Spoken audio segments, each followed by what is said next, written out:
Hi, and welcome to Let's Pod This. My name is Andy Moore. I'm here with Scott Nelson. Hey, Andy. Hi, Scott. How are you? Oh, man. Nihilism is starting to look pretty good. Another week. I was going to say another day, another dollar. Maybe it's another dollar we don't have. So, okay, another $200 it's been an emotional week here in Oklahoma, particularly in Oklahoma politics and government. Today on the podcast, we're going to discuss yesterday's press conference from the Oklahoma Department of Mental Health and Substance Abuse Services. Talk about maybe a recap of where we're at with several of these issues, the potential cuts to DMH, to the Healthcare Authority, to DHS, and I want to hit again on the State Department of Health situation because it's connected to kind of what we do, and I think that listeners, that voters need to understand, and then we'll just see where it goes. We honestly didn't prepare as well this week as we normally do. We're always prepared. Scott, I see 0 pieces of paper in front of you today. It's because I've gone paperless. Oh, okay. See, I've got my computer now. The shuffling I felt like was unprofessional. A modern era on this podcast. You know, I mean, we try to do it right. We've got the high tech microphone, the high tech computer. So I feel like I should use it rather than just shuffle paper, which is honestly where I'm more comfortable. I don't know if it's growing up in the era of paper. You're a paper person. I am. It just, for some reason, I feel like I think more clearly with it. So if I seem jumbled at all today, it's because I'm on a computer. It's the computer. It's making our lives easier. Before we really get into it, I do want to, again, highlight that I remind listeners on November 3rd, we have our first real fundraising event coming up, Bourbon. I didn't misspell bourbon. It's Bourbun, Bourbon, because it's going to feature bourbon and steam buns. Bourbon, is that like whiskey? It is a type of whiskey. That's correct. Do you like whiskey, Andy? I enjoy an adult beverage from time to time. But this is going to be a great event. It's going to be at 612 in the Paseo. It's 612 Northwest 29th. It's a beautiful space if you haven't been there. And they have a new mural now that's great. I saw Amy Young, who's the proprietor there at 612 last night, and she's very excited about the event.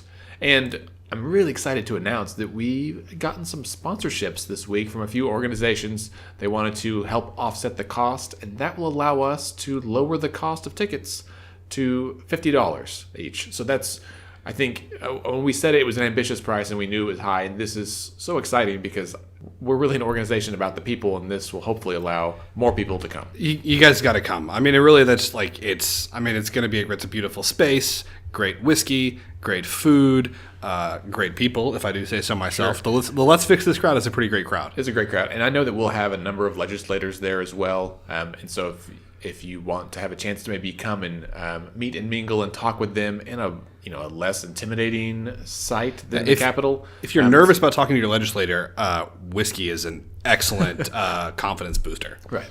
We'll have other beverages as well for those who don't drink alcohol, which is totally fine.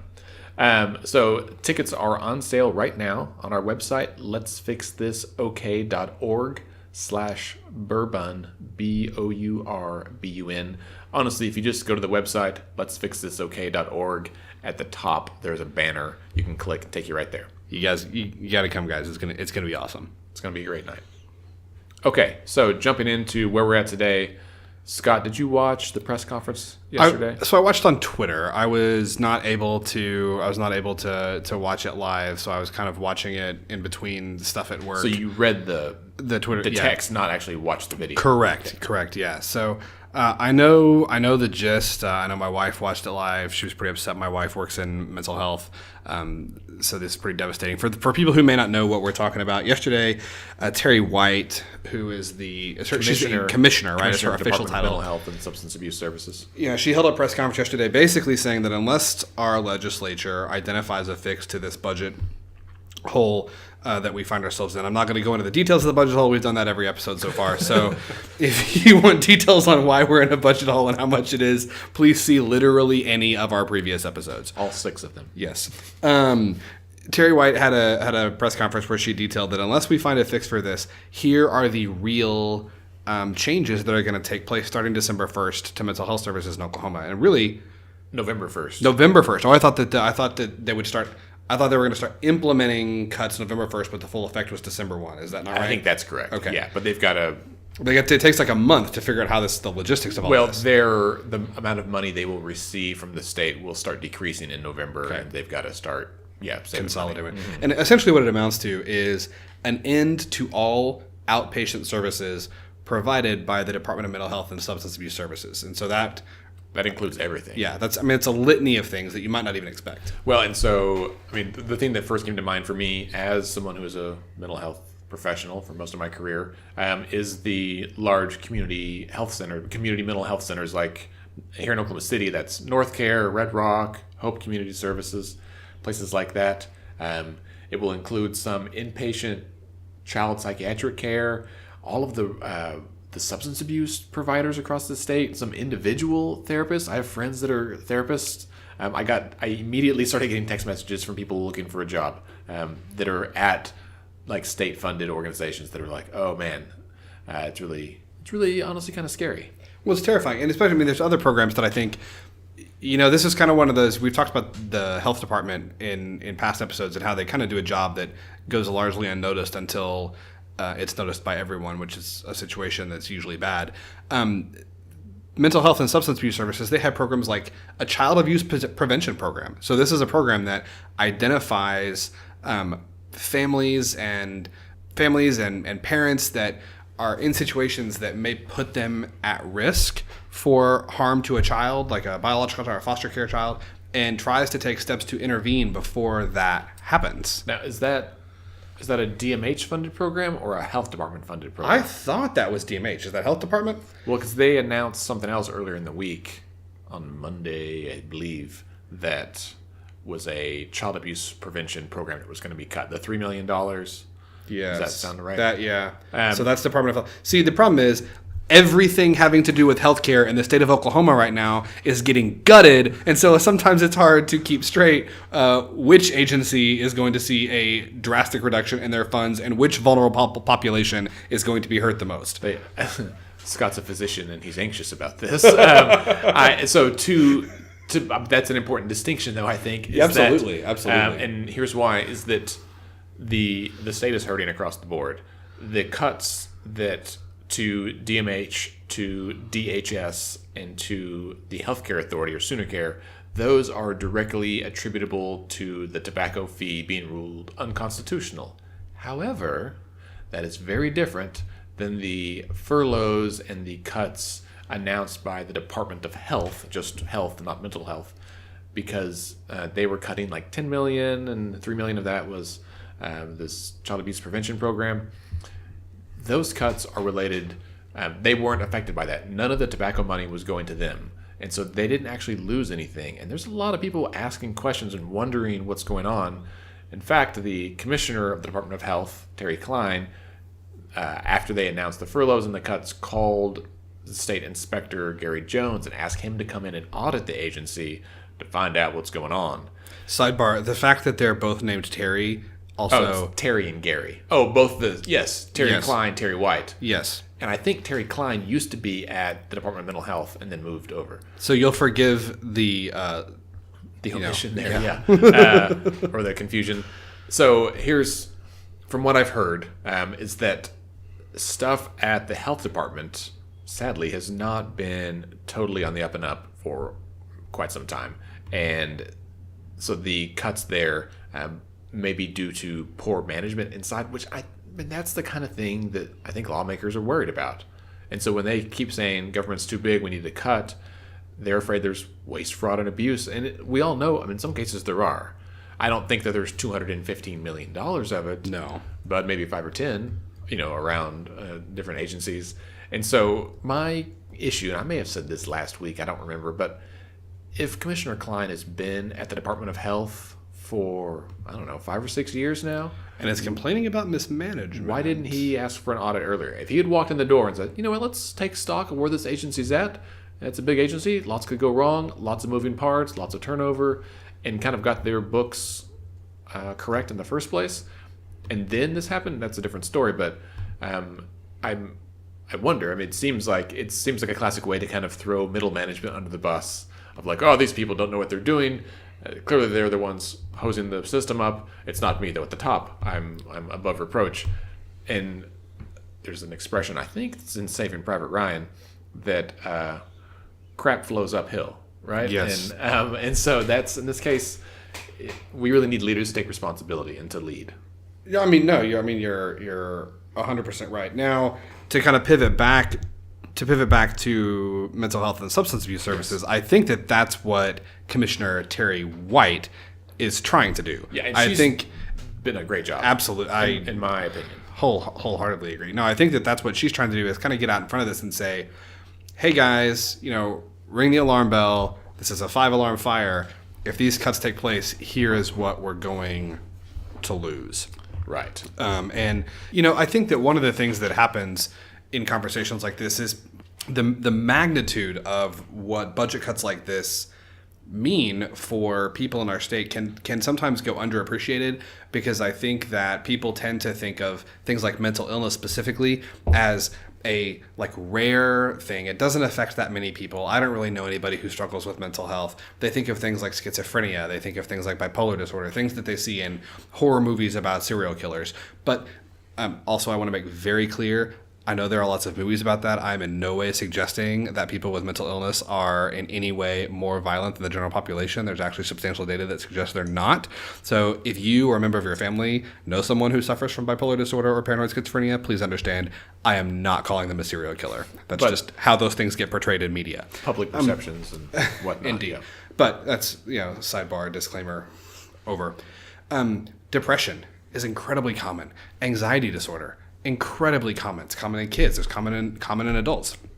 And these are services that the Department of Mental Health and Substance Abuse would be forced to eliminate that help people in all of our communities deal with those things. If the cuts came down the way that they have talked about, which the whole deal is that the Department of Mental Health is slated to lose about a third of their total budget funding. 23%. Yeah. So a fourth, I guess. And that, however, does not include, because this is $75 million, that doesn't include $103 million in federal matching funds. Oh, right. So this is a bigger chunk. So this is $75 million from the state budget, but the actual total would be $178 million when you factor in this 100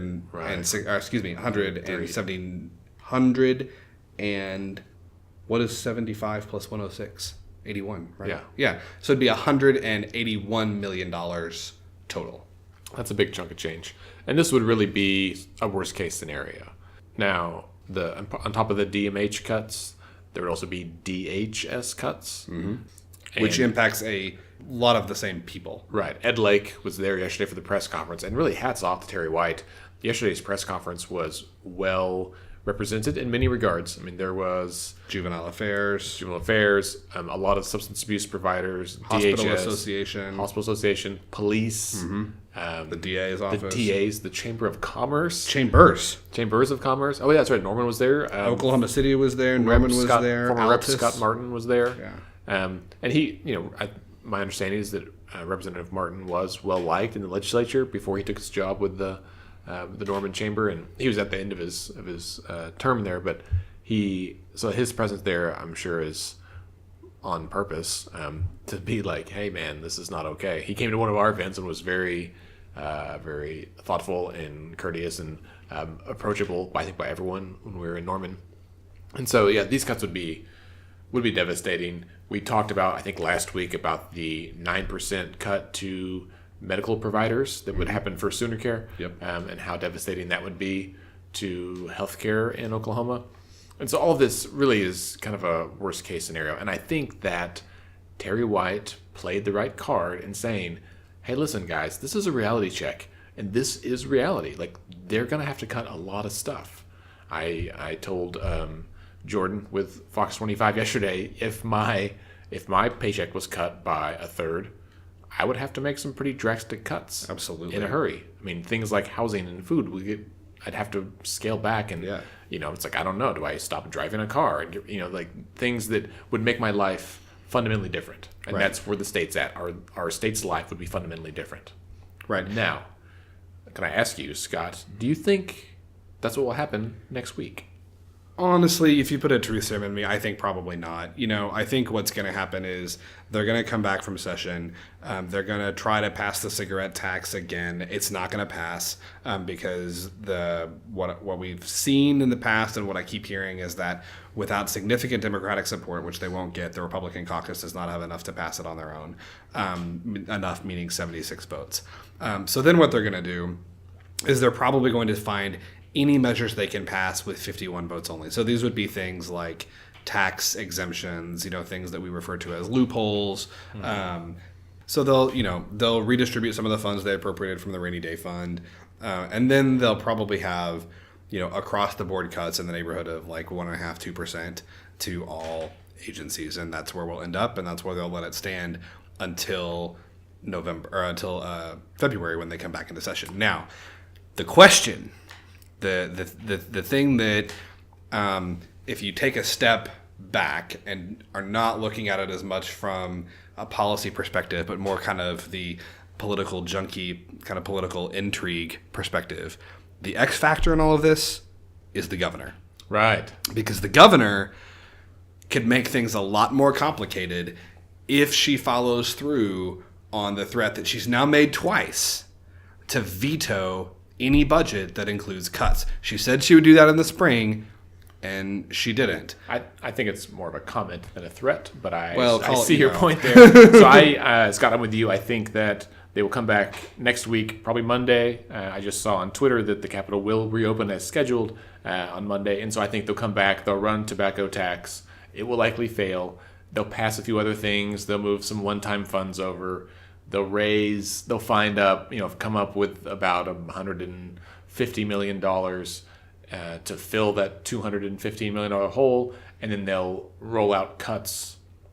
Instead of just cutting 3 agencies, they will cut like 2% from everybody. It includes education and DOC and places that can't be cut. They may try to hold a couple of folks harmless, like education. We'll see. They may even throw in like a $500 a year teacher pay raise, which, let's be honest, there was a story last week about the teachers in Texas make $19,000 more than teachers in Oklahoma. But $500, man, it got to make you feel good. Right. I was like, hey, if you get a $500 raise, that means teachers in Texas only make $18,500 more than you. It's nice to feel loved. Totally different. And here's the deal. The majority party, minority party hullabaloo with the tobacco tax. Everyone I know supports tobacco tax, including the Democrats. Yes. They just don't support it by itself. Right. And I think what they're forcing us to live with is that they can either pass the tobacco tax and they won't pass anything else. They won't even try it. They'll just take that and go home. So it's either take that tobacco tax, which is well liked but does disproportionately affect people that are lower income, and it will be reducing. It'll go down in future years, right? As people stop smoking, we'll get less and less money from it. So it's not a long-term solution. And people will stop smoking, which is excellent, right? I mean, people stopping smoking saves the state a lot of money in long-term healthcare costs. I mean, people not smoking is an unequivocally good thing. However, because we know there's good data that says a tax like this will reduce smoking rates, we also know that it's not a good long-term solution for revenue. Right. Speaking of tobacco, this is a little off the topic of the budget situation, but TSET, which everyone loves to like TSET, right? It's easy. Yeah. You see their billboards shaping our future. Tobacco Settlement Endowment Trust. Yes. So this is for those playing the TSET is the fund, the endowment that was set up when Oklahoma was one of several states that sued Big Tobacco. We got a big chunk of change, and we put it away into an endowment so that we would protect it. We did it the right way. Like, we saved the money so that would be the gift that keeps on giving. Most other states, to quote one of my friends, basically had a kegger party with it. Yes. North Carolina, where the tobacco industry is like our oil industry, like it's huge there. They've got a really powerful lobby. They used their settlement money to give extra funding to tobacco farmers to help them turn over their crops to other stuff. They actually gave the tobacco money to tobacco farmers, and their smoking rate is 16 points lower than Oklahoma's. We still have the highest smoking rate of the country, even though we're the ones that did it right, supposedly. So that's a little crazy to me. I feel like I don't understand, and so many people have said this, why TSET spends so much money in advertising TSET. Like, they're not. Why are they promoting themselves? The money's in the bank. Quit spending on commercials for yourself, and maybe spend it on ways that actually impact Smoking rates, cessation programs. because it's not happening. And in fact, this came up last year when I was on Mitchell in the Morning with Scott Mitchell. We discussed this several times, that teen or underage smoking rates in Oklahoma is directly tied to the amount of money that we receive from SAMHSA, which is the Federal Mental Health and Substance Abuse Agency. And that if youth smoking is over like 15%, then we get penalized. Then our mental health program is penalized. I don't understand. I don't know who set that up, but to say, all right, if teens smoke and do rant, then the state gets hit where it hurts, right? Why doesn't it hurt somewhere else? Well, it's like No Child Left Behind, right? Like the schools that aren't doing well have even more resources taken away from them. Right. That's right. You're not doing well enough. I'm going to remove your books. Yes. Now work harder. Now do better. Right. It's like when I'm running slow in a race, and then someone kicks me in the knee, and I'm supposed to win the race. No, that's not how it works. You can't cook them Keep while they're kicking down. you in the knee until you figure out how to run faster. Right. But I'll just say, I think that's what they're going to do. I think that, I think they're going to pass what they can with 51 because cigarette tax won't pass. And that's very good to point out. Like, cigarette tax isn't going to pass because it doesn't have widespread support. It does. There's just, I think, a pretty strong philosophical agreement about whether or not that should be the only thing that we pass, or whether that should be part of a much more comprehensive. I mean, this really comes down to what do you think the budget hole is, right? There's an argument that the budget hole is the $215 million hole that was created by the Supreme Court when this unconstitutional law was found unconstitutional 10 weeks ago.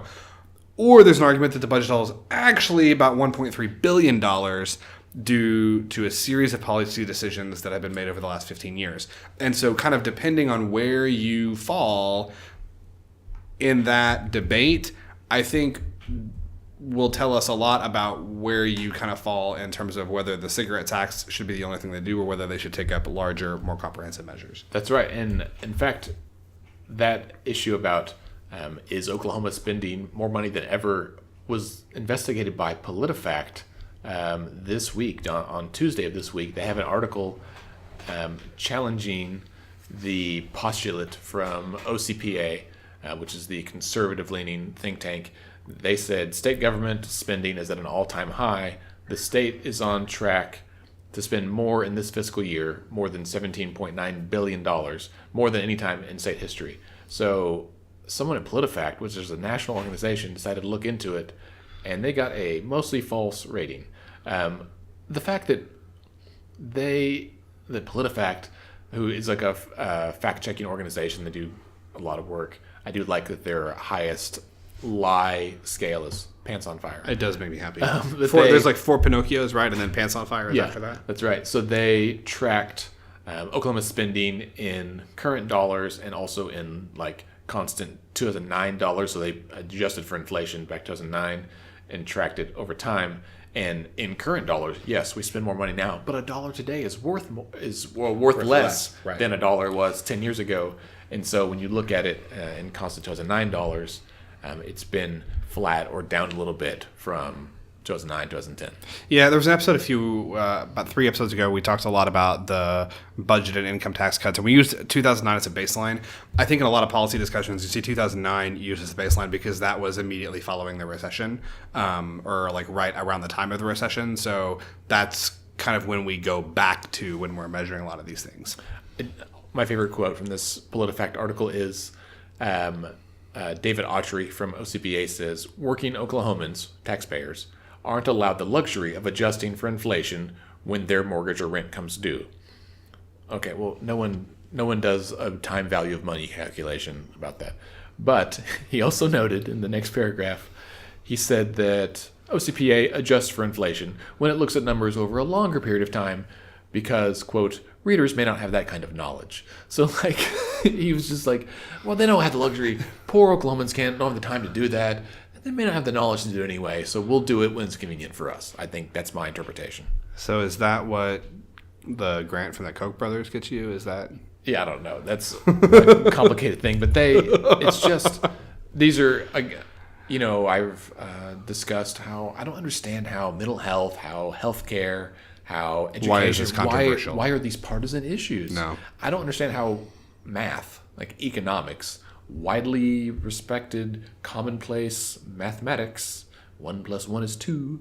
I don't understand why that becomes into a partisan thing. Like every economist, that's the standard you adjust for inflation, so that you can compare apples to apples accurately. Anyway, well, so I mean, the just, easy answer is you don't do it when doing so undercuts your argument, right?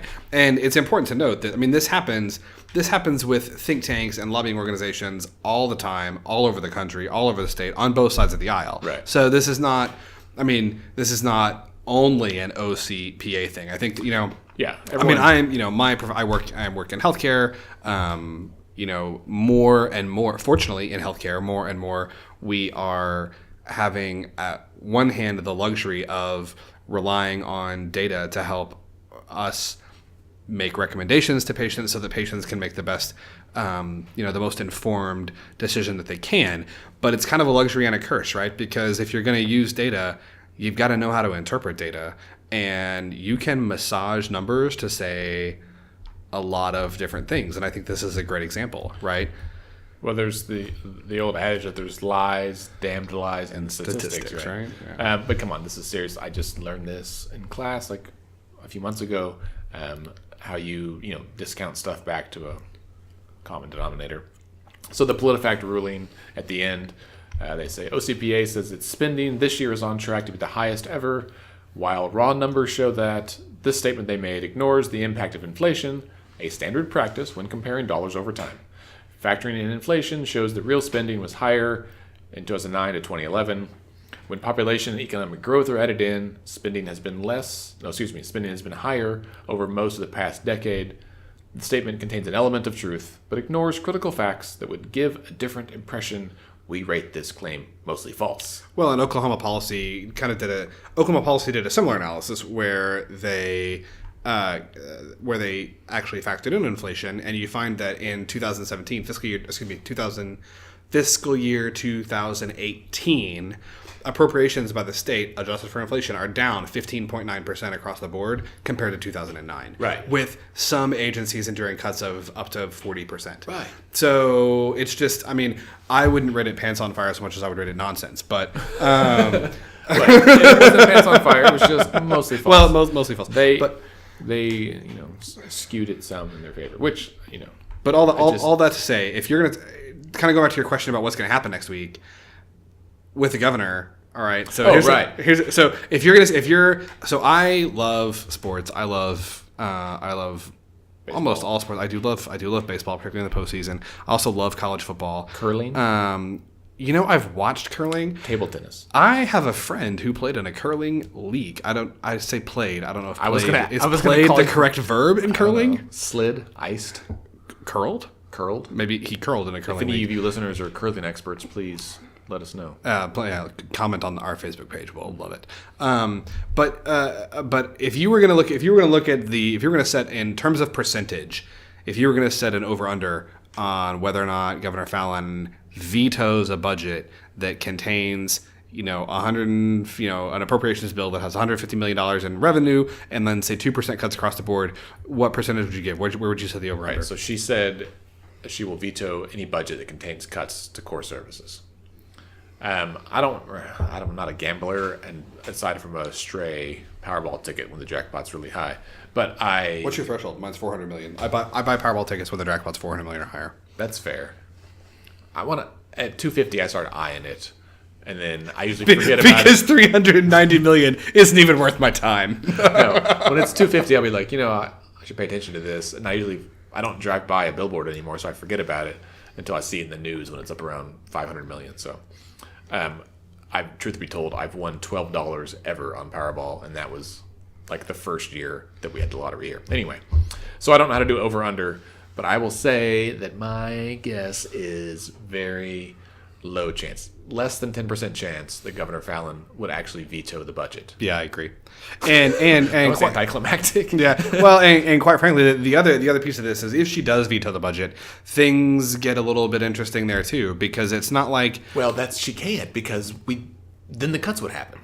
Well, then the cuts would happen, but also I think it would be interesting. Again, it would be horrible from a policy perspective, I think, but from a political perspective, kind of watching the drama unfold, I think that they might have enough votes to override her veto. It's interesting to me. They only because the Democrats might join in to not have it devastate the state. Right. So because they need 76 votes to raise taxes, they only need 66 votes to override a gubernatorial veto. Right. Oh, so they can do it just Republicans in the House. And the problem is then I think you get into timing because I don't think they can both vote on it on the same day, and you'd be pushing up against that November 1st deadline.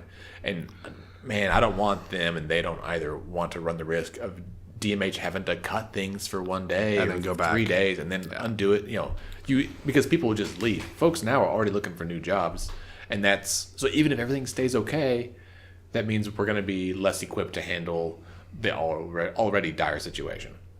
Now, I do think what could happen, likely won't. Again, I put this maybe even a lower, like less than 5% chance, but I like that there's a chance that Governor Fallon could sign the budget as they pass it next week with, let's say, a 2% cut across the board to all agencies.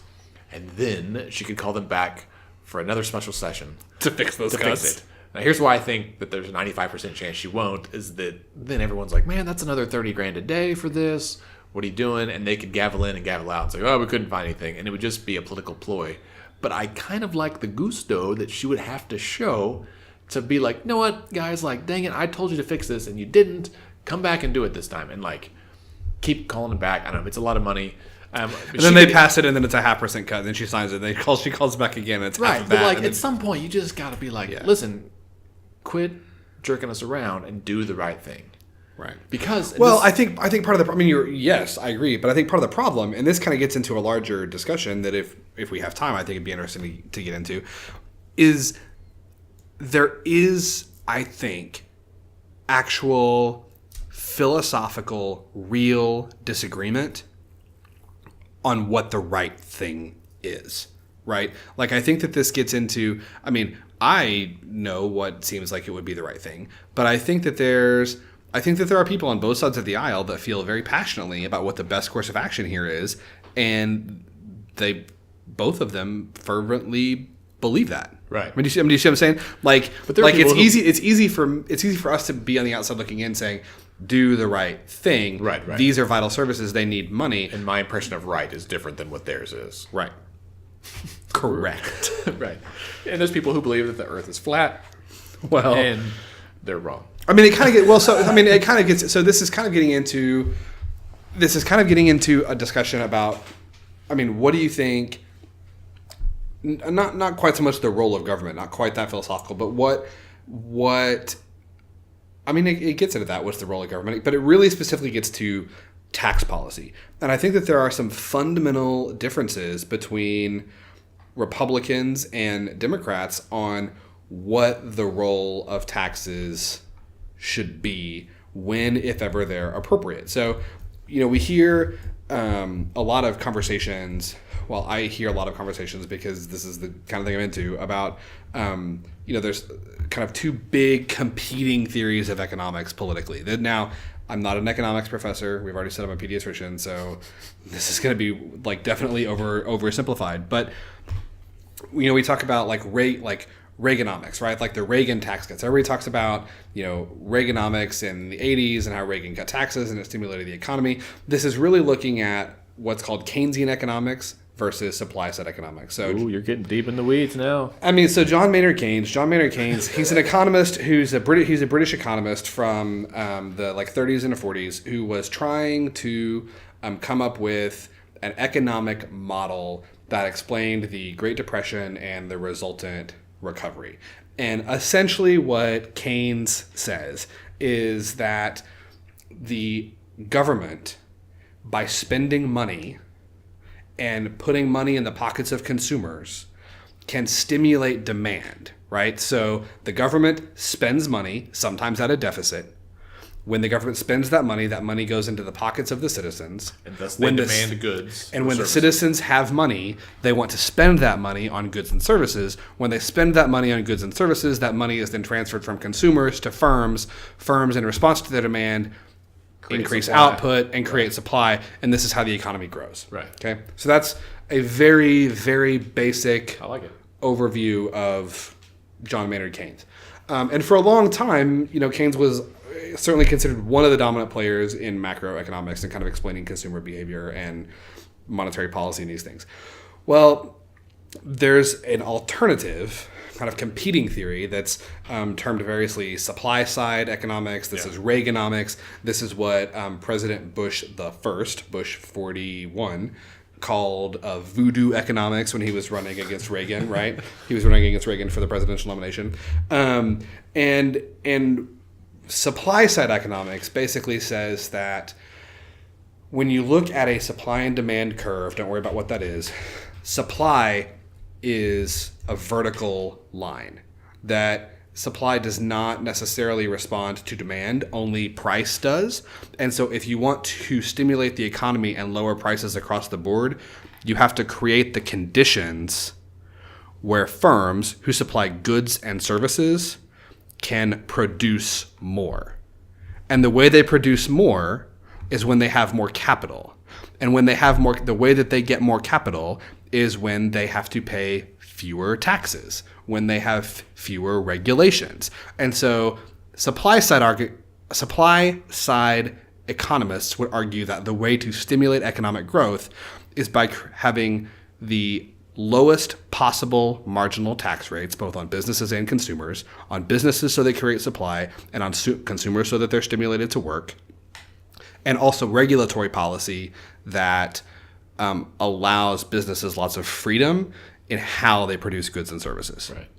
So there's also monetary policy that goes in with this, and we're not even going to get into that at all because no. Well, while you were talking, I think you made some very valid points. This is good stuff. But I Googled voodoo economics because I wanted to fact check you. To make sure no. Was I wrong? No, you were correct. But I thought it was interesting on Google. This has nothing to do with what you said. But that it says people also ask, and the 4 questions it gave me were, what is meant by voodoo economics? Who was Bueller? What is the trickle-down economics? Who was the teacher in Ferris Bueller's Day Off? I was like, who is Googling? Well, the voodoo? teacher was Ben Stein. Right, but who's Googling voodoo economics and Ferris Bueller's Day Off? I want to meet them because we could be friends. I mean, we could be friends. That's a person that I want to know. Right. No, I think the whole idea of the right size of government that I've said before that no one wants to pay $1 in taxes more than they absolutely have to, and myself included. I mean, no, I don't know. Indeed, absolutely. Not the far right, certainly not the far left either. Everyone wants I believe there's a happy medium where you get what you pay for, and that's I think the difference is that the folks on the left side of the aisle tend to believe that if government that there's some core services that government is the best equipped to provide, right? We don't want private companies doing child welfare checks, right? Well, but I think though that there are people that do. Right, and I don't know.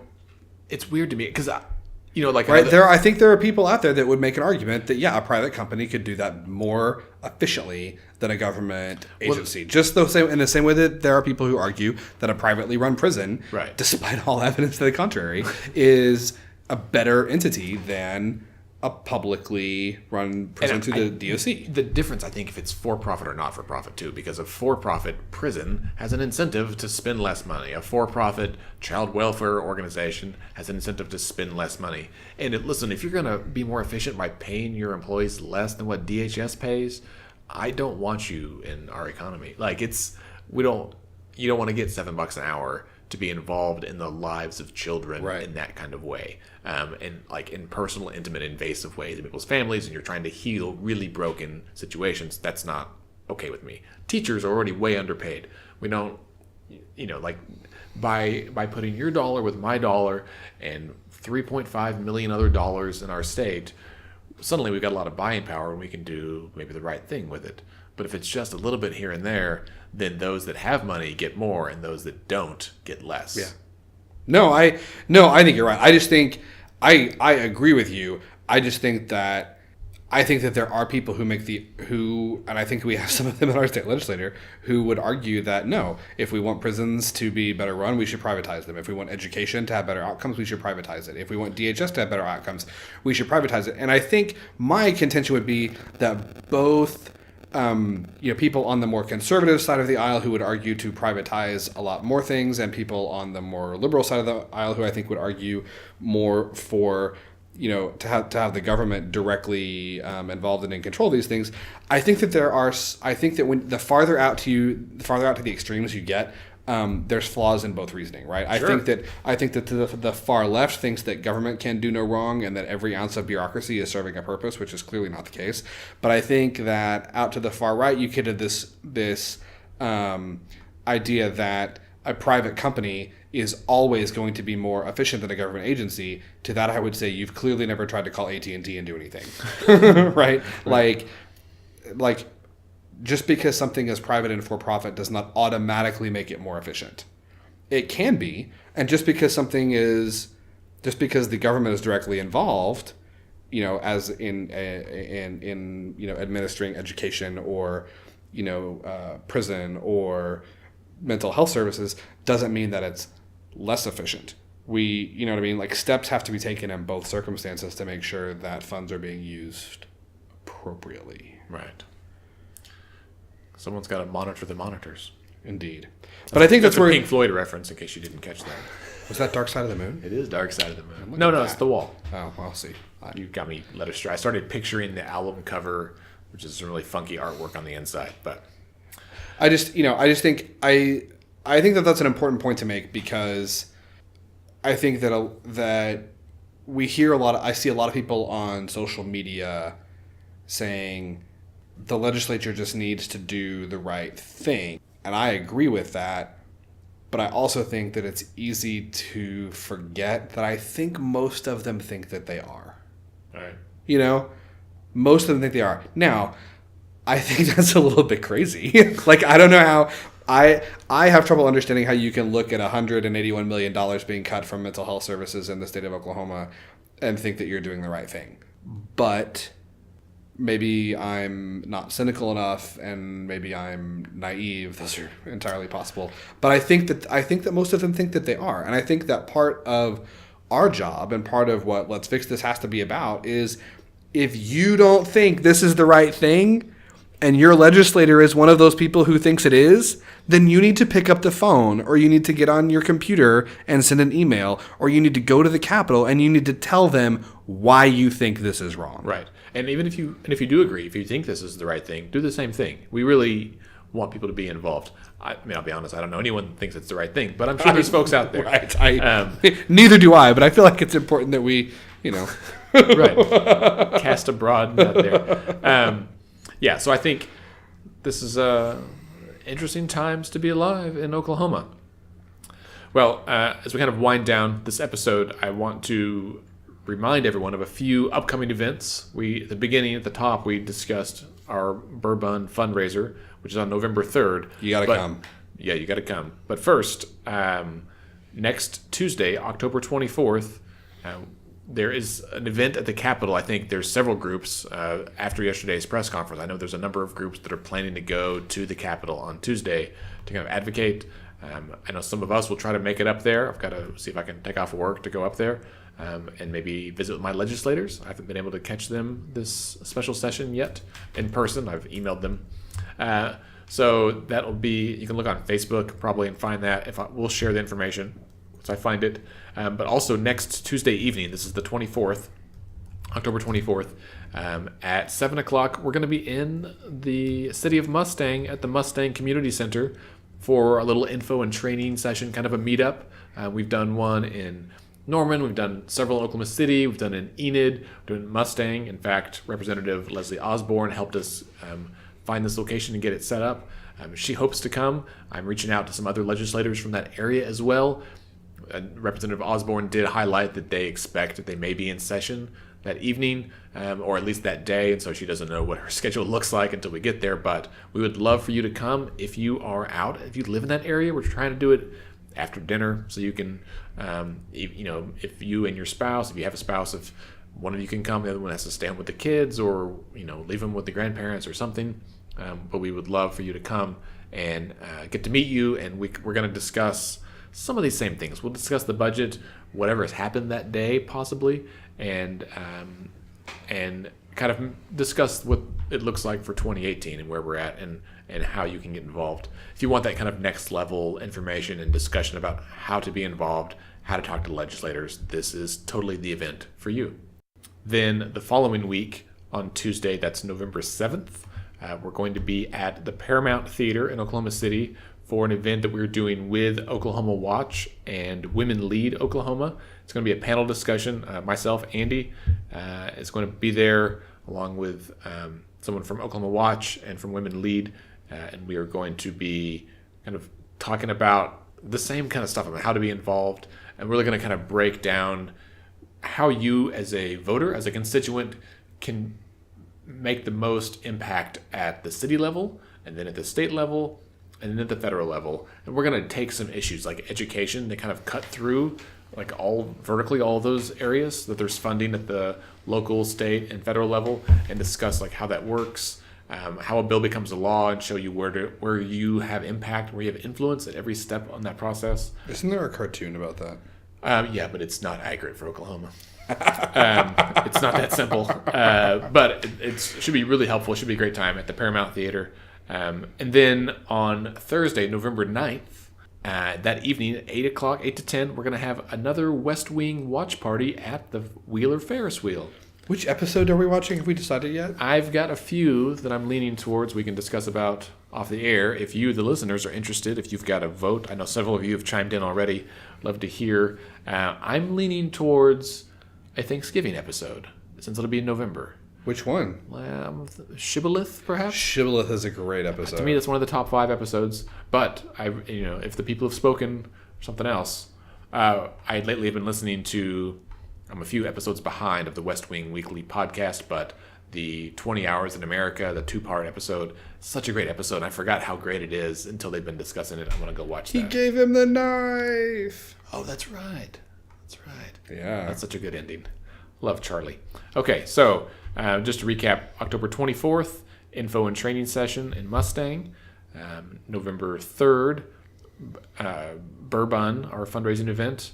And then November 7th is Gearing Up for 2018 is the event at the Paramount Theater in OKC. And November 9th, West Wing Watch Party at the Wheeler District.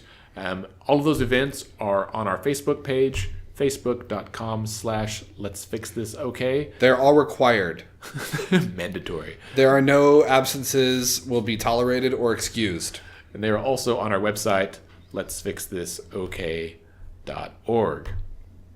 If you like what you hear, if you would please go to iTunes and leave us a review. If you think, man, this weekly dose of wonkiness is exactly what I need in my life. 5 stars. Yeah, then go, please get onto iTunes, leave us a short review, give us a 5-star rating and say that. If you don't like this, if you feel like, man, this is not really what I was into, these guys are wasting my time, I think they don't know what they're talking about, we want to know that too.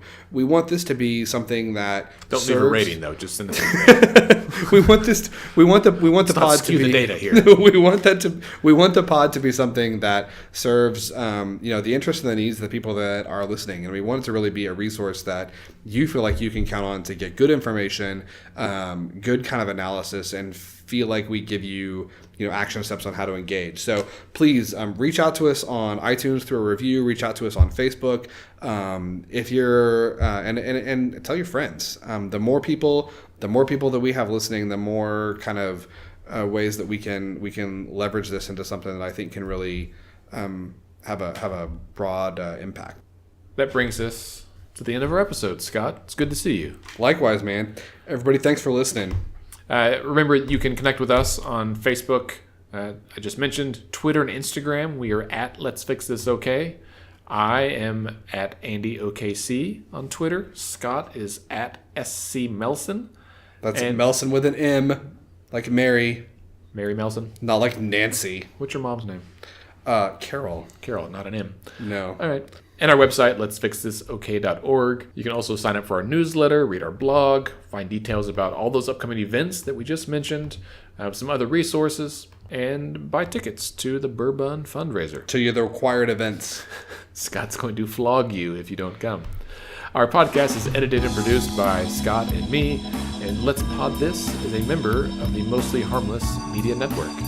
Our theme music is generously provided by local heroes, your friends and mine, the Sugar Free All-Stars. Gotta love them. Let's Fix This is a nonpartisan, nonprofit organization, and we strive to educate and equip all Oklahomans so that you can engage with your government.